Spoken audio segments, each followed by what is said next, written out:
ሆድ በጣም ሀብት ነው፣ ጸጋ ነው፣ ጥሩ ጸጋ። እመቤቴ ይኸው እኮ አባ እኮ እንዲሁ ነው የሚለፈልፍ ሆድ ስላለው ነው። ባይበላ እንዴት ይቆማል? እዚህ ሆድ ሀብት ነው እኮ ማለት ነው። እንዲህ ማፋችለው እኮ በልቼ እኮ ነው ዝም የምለፈልፍ መስላችሁ? ሆድ ሀብት ነው። ማባከን ግን አይገባም። እስቲ ማባከን በሉ። ምን አደረጋችሁ? ማባከን እንዲሁም ይገርማችኋል። ክርስቲያን ያገኘ ሁሉ አይበላም። ያን ጥርግ ጥርግ አይደረግም። ተጠንቅቆ ነው የሚበላው በእውነቱ ማለት ነው። እንዲህ ጥርግ ስትበሉም ቅጥ ይኖራችሁ። እውነቴን ነው።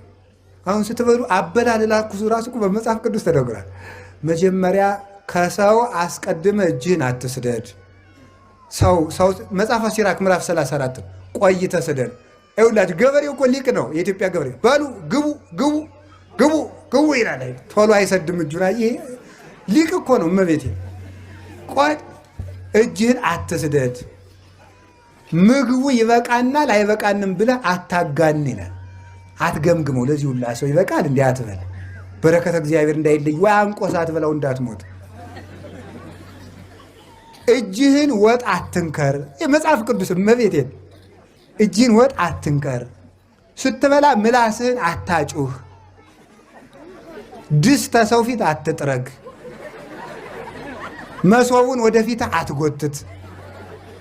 ወላዲተ አምላክን መጽሐፍ ቅዱስ ላይ ያለ ነገር ነው። እየቀለድኩ እንዳይመስላችሁ። እያንዳንዷ ነገር ማለት አብዝተህ አትብላ፣ ይሰጥማል።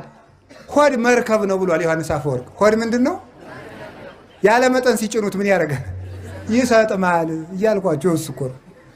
አሁን እኮ ሰጥመናል እኮ አለን። እንቅልፍ አስጥሞን ዝንን ማደር በቃ። ጸሎቱ ሰጠመ፣ ስግደቱ ሰጠመ፣ ጥናቱ ሰጠመ፣ እቅዱ ሰጠመ፣ ንግዱ ሰጠመ፣ ሀገርም ሰጠመ። በሆዳሞች ምክንያት ማለት ነው። አህያ ይመስል እየሞቱ ሁሉ መብላት። ከእንስሳት መካከል እየሞተች የምትበላ አህያ ናት። አሁን እየሞተ እዚህ እየሞተ ስንት ወንድሞቻችን ያለ ቀባሪ በየተራራው እየቀሩ አሁንም ባልረቡ ግጥም። ኧረ ተው ሆዳችሁን አታባክኑት። ሆድ እውነቴን ሆድ ባከነ ማለት ይሄ ነው። ያለ መጠን እንዲሁ ዝም ብሎ ማት አይውላችሁ። በመጽሐፍ ቅዱስ አሳማ አይበላም። ይገርማችኋል። ይበላል አይበላም? እስቲ አሳማ አትብሉ በሉ።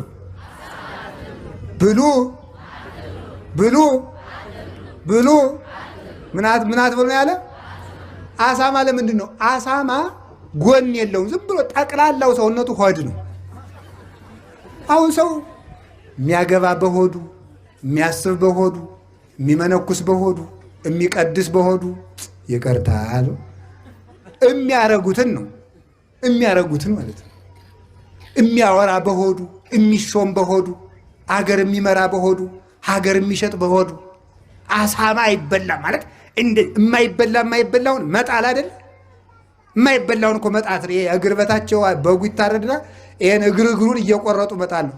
የማይበላውን እንደሚጥሉት እግዚአብሔር ሆዳምን ሰው ከገነት አውጥቶ ይጥለዋል። አሳማ አይበላም፣ ይጣላል ማለት ነው። ሌላው የአሳማ ጠባይ ይላሉ ሊቃውንት፣ አሳማ ውሻ ባለቤቱን የሚያውቀው በሽታው ነው። የባለቤቱን ሽታ ያውቃል። አሳማ ግን የሚያውቀው በሆዱ ነው።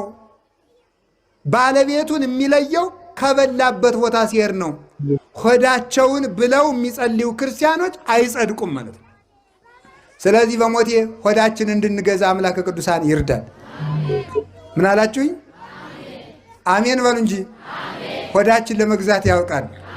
ሆድን ማባክ አሁን ሆዳችን ባናባክነው ባንጠግብ ይመስላችሁ አባቶች። ይኸው ዛሬ ጾም አይደለም እንዴ? ጾመ ነቢያት ሙሴ 40 ቀን ጾመ። ምን ተሰጠው?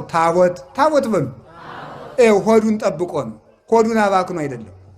ኤልያስ 40 ቀን ጾመ። የት ገባ? ብሔረ ሕያዋን ሞትን አመለጠው። ሆዱን አባክኖ ነው? ጠብቆ በሉ። እዝራ 40 ቀን እህል ሳይበላ ተቀመጠ። የተቃጠሉትን 46 የብሉይ ኪዳን መጽሐፍትን ፍንትው ተብለው ተገለጡለት። ሆዱን አባክኖ ነው? ጠብቆ። ያው ይላችሁ ገንዘብህን በከንቱ አታባክን ማለት ሰዓት እላፊም አለመብላት፣ ያገኙትን አለመብላት፣ ገበያ ለገበያም አለመብላት፣ ያልተባረከውን ሙቶ ያደረውን ሁሉ አለመብላት፣ አለመልከስከስ፣ የአሕዛብን መሥዋዕት ሁሉ አለመብላት። ሆዳችሁን ግዙት እንጂ አይግዛችሁ። ሆዳችን እንድንገዛ አምላከ ቅዱሳን ይርዳን።